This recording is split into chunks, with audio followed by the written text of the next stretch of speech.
Buongiorno da Sicilia 24, le principali notizie.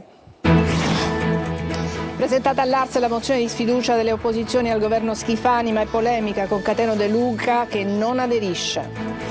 Sant'Agata, commissariati tutti i circoli e le associazioni dedicate alla patrona di Catania e all'arcivescovo Renna, azzera tutto per rivitalizzare la partecipazione dei fedeli alle celebrazioni e alla vita sociale. 3 uomini ai domiciliari e una donna con divieto di dimora, smantellato un giro di prostituzione tra Licata e Catania. A Messina, in un liceo, 2 studentesse di un altro istituto si intrufolano e pestano una coetanea, calci e pugni in faccia e all'addome, parla la madre della 17enne vittima dell'aggressione.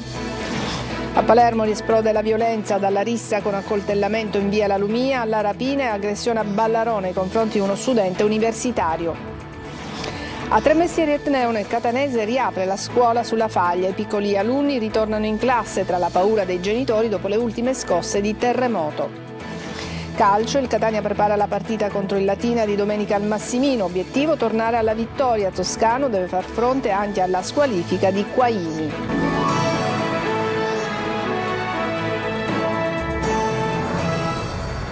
Bentrovati, 10 persone sono state arrestate, 8 portate in carcere e 2 poste ai domiciliari nell'ambito di un'operazione antidroga dei carabinieri della compagnia di Giarre denominata Parco Giochi. Agli indagati è contestato di far parte di un'associazione finalizzata al traffico di sostanze stupefacenti e di detenzione e porto illegale di armi e munizioni. Nell'operazione sono impegnati oltre 80 carabinieri del comando provinciale di Catania, supportati a militari dallo squadrone eliportato, dai cacciatori Sicilia, da unità per la ricerca di armi e droga del nucleo cinofili di Nicolosi.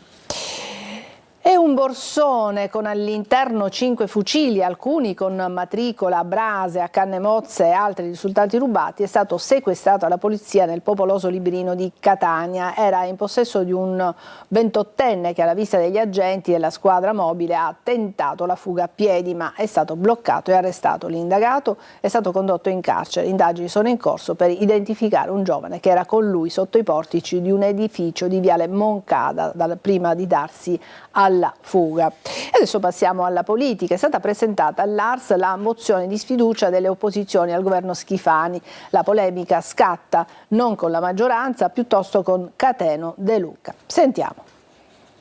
È tempo di mozione di sfiducia in Assemblea regionale siciliana. Le opposizioni l'hanno presentata oggi, così come avevano annunciato e promesso dopo il ritiro in abbazia a San Martino delle Scale della scorsa settimana. Noi con la mozione di sfiducia, proprio perché Schifani scappa, lo vogliamo portare in aula per discutere di quello che è la problematica in Sicilia. 23 i voti messi insieme, 26 se ci saranno anche quelli di Sud Chiama Nord, ma perché la mozione possa riuscire ne mancano comunque almeno altri 10. Conta di trovarli nella maggioranza Ismaele Lavardera. Noi stiamo cercando, e dico questa notizia, anche di prendere dei voti della maggioranza, e vi posso dire in anteprima che stiamo lavorando e probabilmente potremmo avere anche qualche firma di deputato della maggioranza che sta comprendendo di essere in un governo disastroso. È l'unica cosa che ci permette di fare le regole del gioco parlano di mozione di sfiducia. Noi faremo il possibile e chi dice dimettetevi in massa rispondiamo chiaramente che se ci mettessimo in massa rientrerebbero i primi non eletti. Vi immaginate un regalo fatto a Schifani dimettendomi e quindi facendo entrare qualcuno al posto mio? No, grazie. Lavardera non perde l'occasione per lanciare un'altra polemica e rispondere a distanza a Sud Chiama Nord. La polemica viene sposata anche dai pentastellati contro Cateno De Luca. Cateno De Luca decide prima cosa vuole fare da grande. Cateno De Luca risponde a tutti invitando Galvagno a calendarizzare subito la mozione e promettendo di aggiungere i propri 3 voti, ma poi ribadisce: perdere tempo con un documento chiaramente condannato ad essere bocciato non è quello che serve alla Sicilia, è solo demagogia. E al suo omonimo pentastellato replica: io sono già abbastanza cresciuto, basti ricordare che nel 2022 ho preso più voti del candidato 5 Stelle e di quello del PD messi insieme.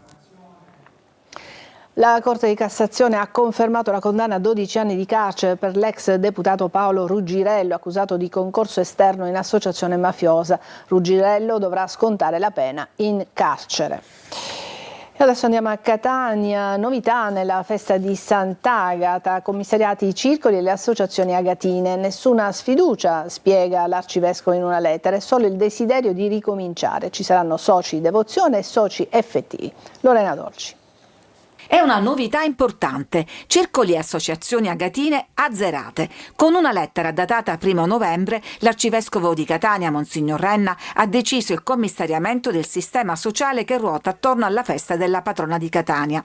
Nessuna sfiducia, spiega Renna, ma il desiderio di ricominciare nel segno della fede e della formazione cristiana. Le associazioni da sempre sono state luogo e occasione per tanti di aderire soltanto per devozione, semplicemente e sinceramente per partecipare alle processioni, indossare quella coccarda, e questo è un segno semplice che non ha nulla di riprovevole, anzi una cosa bella, ci si sente legati in questo modo a Sant'Agata.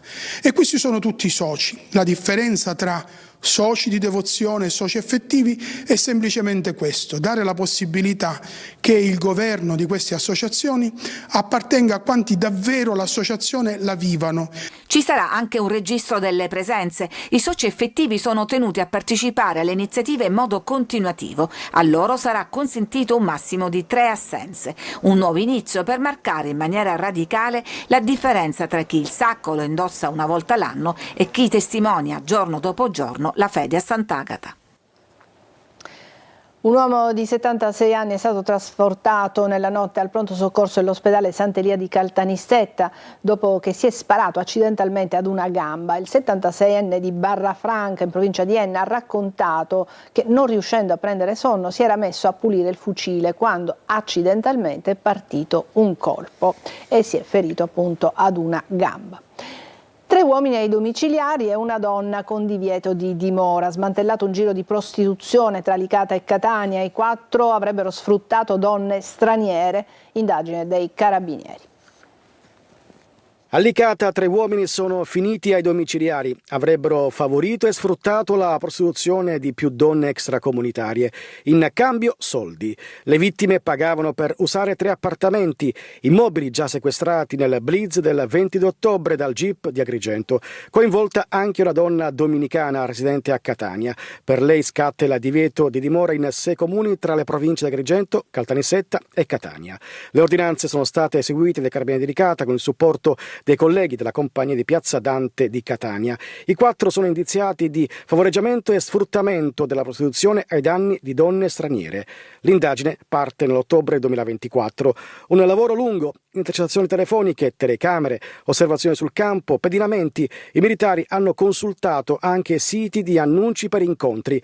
Secondo gli investigatori, le donne pagavano agli indagati 50 o 60 euro al giorno per l'uso degli appartamenti e altre somme tra 10 e 40 euro per servizi accessori, un passaggio dalla fermata dell'autobus, la spesa o le ricariche post-pay e money necessarie per pubblicare gli annunci online. Il giro sarebbe stato organizzato e continuativo. Ora la procura prosegue gli approfondimenti. Tensione in piazza San Pietro a Roma ieri mattina, dove l'attrice e attivista siciliana Loredana Cannata ha scavalcato una transenna durante l'udienza di Papa Leone XIV esponendo un cartello contro la corrida. Subito fermata dalla sicurezza vaticana, è stata rilasciata dopo alcune ore.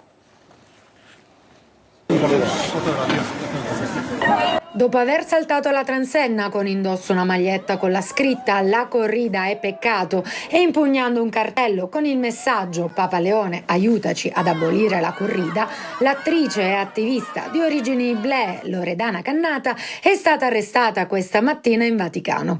In piazza San Pietro, durante l'udienza generale di Papa Leone XIV, ha messo in atto infatti un gesto dimostrativo a favore dei diritti per gli animali. Cannata, vegana e crudista convinta, è attivista e portavoce di molte battaglie dell'Associazione Animalista Internazionale PETA e l'azione di oggi rientra nella campagna che chiede alla Chiesa Cattolica di prendere posizione contro la corrida e di rompere ogni legame con quella che gli attivisti definiscono una tradizione violenta e crudele. Il gesto ha ovviamente attirato immediatamente l'attenzione delle guardie svizzere e del personale di sicurezza vaticano, che l'hanno raggiunta in pochi secondi, immobilizzata e portata via sotto gli occhi dei fedeli. L'attrice ha scelto uno dei palcoscenici più simbolici al mondo per la sua protesta.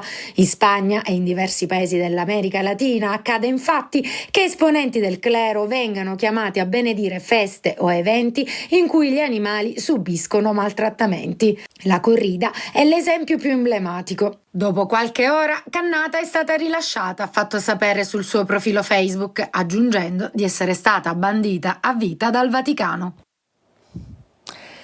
A Messina, in un liceo, 2 studentesse di un altro istituto si intrufolano e pestano una coetanea. Calci e pugni in faccia e all'addome, motivi di gelosia. Parla la madre della 17enne, vittima dell'aggressione. Sentiamo.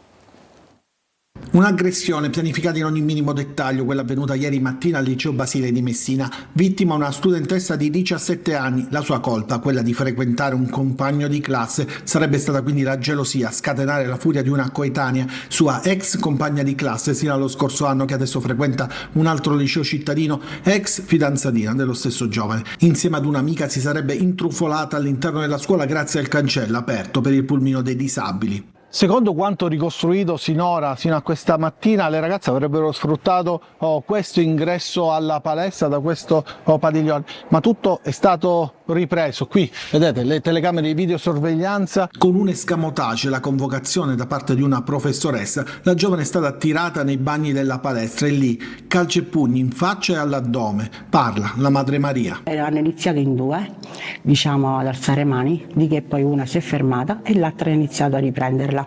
Ha fatto un video. Giustamente mia figlia a quel punto mi ha iniziato a gridare, da cui è stata sentita da altre ragazze che erano in palestra. La famiglia e la scuola hanno presentato denuncia. L'aggressione infatti era stata preceduta da minacce nei giorni scorsi. C'erano stati dei segnali che mia figlia domenica sera ha ricevuto dei messaggi a cui lei non ha dato mai risposta.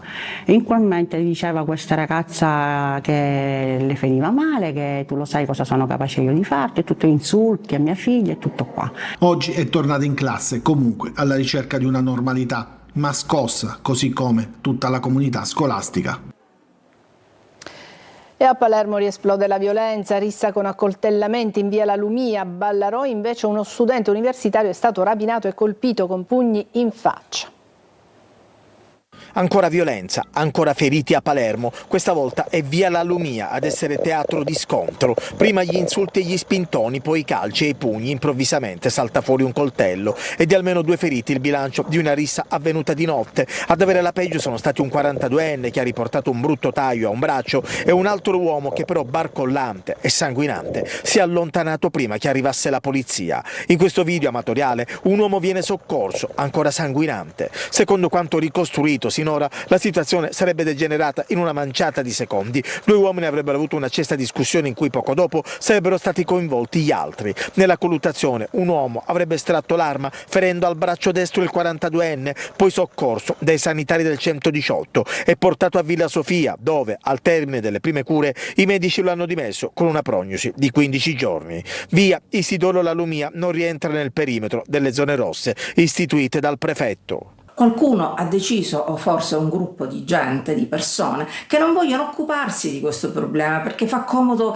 che le cose restino così, perché non si mette mano a cose molto più grandi di quelle che vediamo, perché la rissa piuttosto che la scaramuccia è un problema che deriva da problemi più gravi. Inutile che pensiamo che quello che succede è la parte finale, quella è soltanto il braccio armato. La violenza è esplosa anche a Ballarò. Uno studente universitario è stato infatti ferito e rapinato da un gruppo di giovani, immobilizzato e colpito con pugni in faccia. Gli sono stati portati via il cellulare e pochi spiccioli.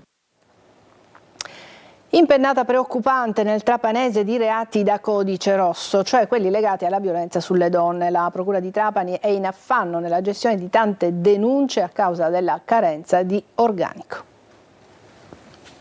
Nel trapanese è allarme a reati da codice rosso, violenza sessuale, domestica, stalking o atti persecutori raggiungono l'8%, un trend allarmante che ricalca il dato nazionale, dice il procuratore Gabriele Paci, che si deve confrontare con i tanti vuoti di organico che hanno messo in affanno gli uffici. Fino ad oggi la procura ha faticato a farvi fronte perché l'ufficio ha lavorato con una scopertura del 66% di sostituti procuratori, una percentuale molto elevata, un ufficio che quindi spesso si è trovato in affanno con soli 5 magistrati e il procuratore a dirigerlo è un carico di lavoro sempre più gravoso. A preoccupare il profilo degli aggressori, con un significativo aumento dei casi nella fascia di età 18-35 anni e tra gli over 50. La maggior parte dei responsabili è italiano. Tra procura, questura e comando dei carabinieri a Trapani ormai da anni esiste un coordinamento e sezioni dedicate che si occupano esclusivamente di questi reati. Lì si può trovare un grande aiuto grazie a persone qualificate professionalmente che sanno ascoltare e sono in grado di assicurare alla giustizia l'eventuale molestatore. Spesso chi subisce molestie è minorenne o adulta, soffre in silenzio perché ha paura di non essere capita e si vergogna, si sente sola e non difesa. L'attenzione verso le vittime resta alta, con il coinvolgimento della rete di protezione e il supporto degli operatori specializzati affinché nessuna storia di violenza resti inascoltata in questa provincia. A proposito di violenze, invece quelle di Palermo, di cui vi abbiamo dato notizia poco fa, c'è un aggiornamento, è stato fermato l'aggressore di via La Lumia a Palermo. Adesso una breve pausa, tra poco.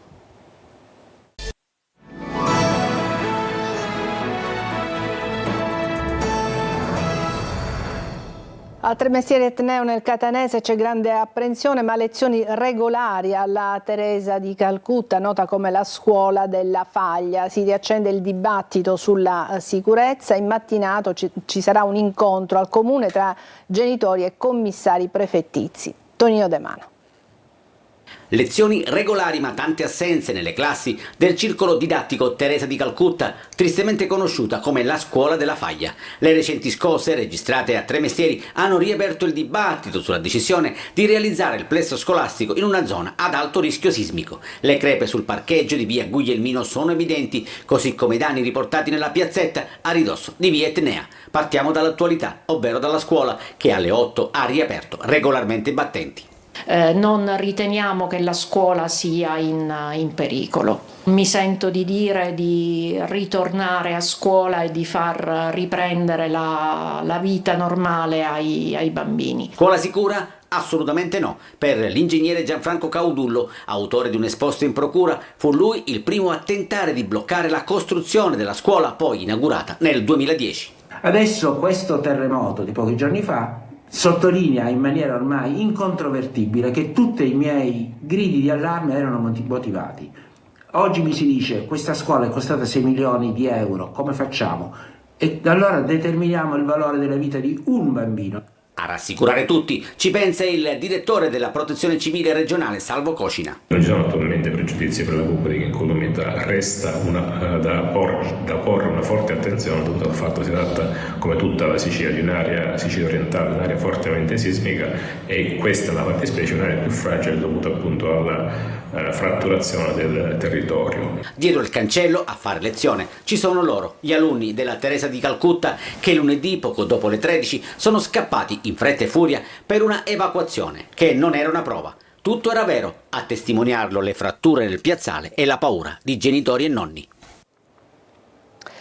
Simboli di catene, leoni e muscoli, linguaggio volgare e senza censure, un mix di dolore, frasi violente, musica neomelodica, carcere e ricchezza che fa della criminalità un genere di intrattenimento per lo spettatore. Ecco cosa è diventato TikTok, il social dove la mafia fa proseliti e l'atteggiamento criminale viene normalizzato. Vediamo. A Catania non siamo tutte così, giuro, tutti pare che dicono la stessa cosa. Appena senti parlare ci ne esce un fango la bocca, perché ci sono femmine che appena rapo una bocca ci ne esce non un fango e stai tutta parafogna. Per dirla alla Benigni, buongiorno principessa. Eppure, quello che avete appena sentito è uno dei tanti video che compare appena si entra su TikTok. La piattaforma spinge i video che hanno più visualizzazioni, più commenti e il gusto del trash porta gli utenti a rimanere incollati su questo tipo di contenuti. Questo è il linguaggio medio che si può sentire su TikTok, il social che era nato come un contenitore di creatività, ma che nel tempo si è trasformato in un contenitore di volgarità, dove non ci sono limiti alla violenza, anche verbale, che diventa spettacolo, intrattenimento, fino a sconfinare all'esaltazione dell'estetica pop del crimine. E così mostrare orgogliosamente il marito che entra in carcere da leone con i suoi piedi è ormai la normalità. Lo dimostra il flusso incessante di video che arrivano da dentro il carcere e da fuori il carcere. Ecco che l'atteggiamento criminale viene normalizzato, diventa moda e la mafia fa proseliti.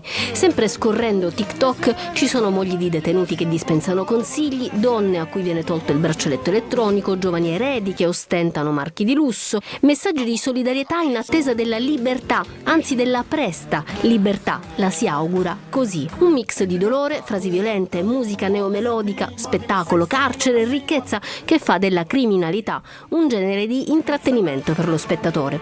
A questo immaginario si affianca la simbologia moderna, le emoticons. Le emoji più utilizzate sono la catena, simbolo di detenzione oppure vincolo inseparabile, il leone, autoproclamazione di forza, la clessidra, il tempo che manca alla fine della detenzione, e la statua della libertà. Adesso una breve pausa e poi parleremo di calcio.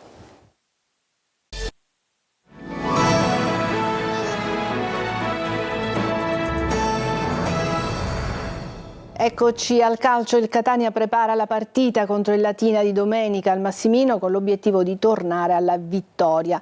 Il tecnico Mimmo Toscano deve far fronte anche alla squalifica di Quaini. Vediamo. Ad inizio campionato è stato l'attacco, il reparto sotto osservazione. Adesso invece l'attenzione di Mimmo Toscano è rivolta soprattutto su centrocampo e difesa. Sono questi al momento i reparti per i quali il tecnico dovrà fare più fatica per operare la scelta giusta, considerato le assenze anche in vista della partita di domenica al Massimino contro il Latina. Non certo che le alternative non manchino, anzi è per questo motivo anche stamattina durante l'allenamento il tecnico rossazzurro ha provato diverse soluzioni. La squalifica di Quaini fa il paio con le diffide di Di Tacchio e Di Gennaro che impongono una valutazione nella gestione delle risorse, anche perché con Gherardi che ancora deve scontare 2 giornate di squalifica è necessario non farsi trovare in emergenza. A proposito di Gherardi, il club ha tempo sino a venerdì per valutare la possibilità di fare ricorso per uno sconto della squalifica di 4 giornate.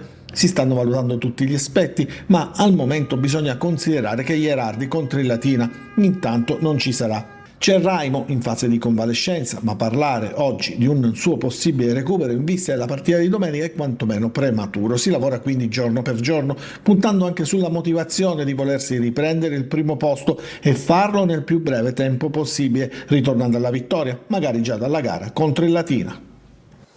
È tutto per questa edizione di Sicilia 24, grazie per averci seguito, buona giornata.